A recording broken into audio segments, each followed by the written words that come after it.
I'm David from Levika Photography, and today I give you the Godox TT350S for Sony. Finally, we get to review this thing.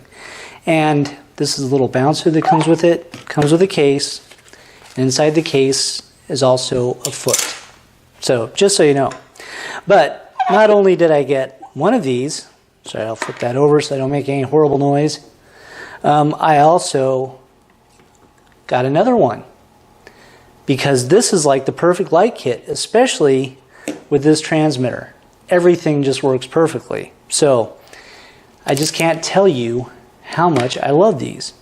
So anyway, let's go ahead and dive into this. Size comparison wise, let me just get all that stuff out of the way.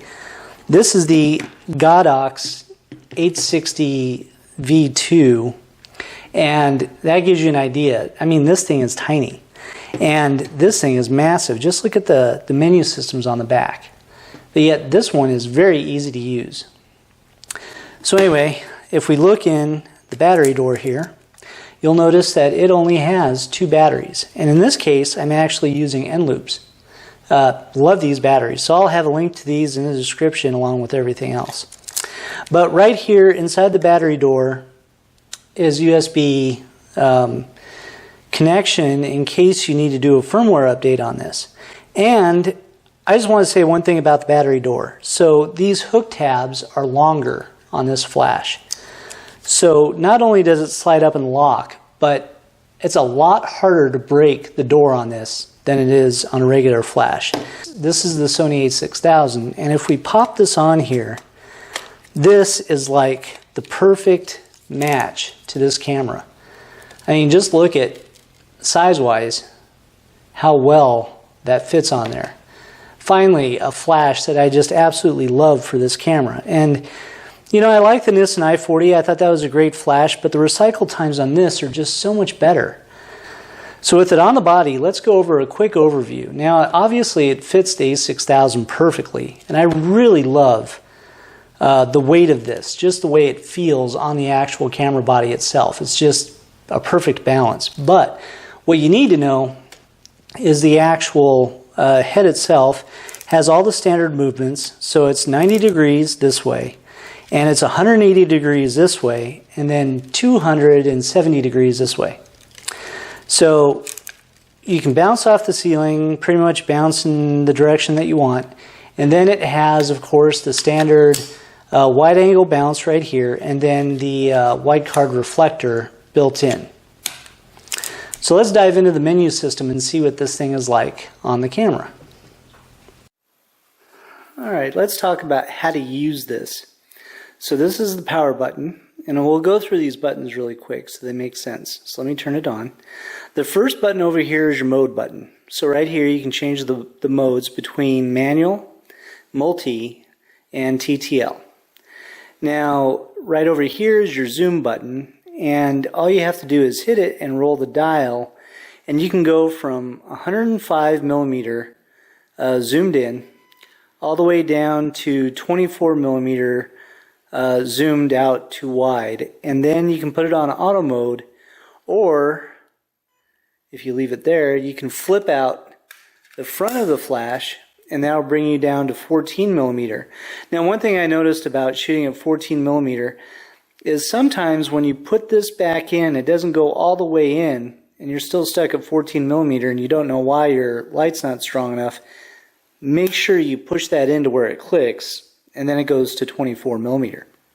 So anyway, that's the zoom function, and then you have the sync function. Turning on high-speed sync on this flash is very easy. Just hit the sync button. That's it. And then you have your slave button. Now, just so you know, if you hit mode, let me go into manual, slave, you have S1 and S2. They only work in manual mode. So if you hold this down for 2 seconds and then hit it again, it brings up S1. Hit it again, it brings up S2. Let's go into setting your power. Now all you have to do is hit set and roll the dial, and that will change your power settings. Now this is for manual on the camera. Same thing with multi. All you have to do is hit set, and you can change your hertz settings or hit set again and change your frequency settings. So then under mode, under TTL, same thing. Hit set and then roll the dial to where you want it. You have 3 stops in either direction on TTL. Now keep in mind this has a guide number of 36, so it's not like the most powerful flash on the planet, but it is pretty good. So anyway, let's go back here to manual. Now to get this into wireless mode with a commander, they made sure that it worked with this, which is what you want.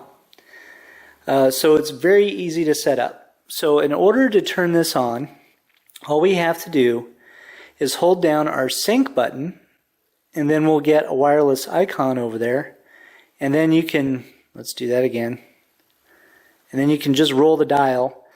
So right here, S means that we're slave and we're on auto, and if we go ahead and hit that, then it's whatever this transmitter transmits that it's going to be.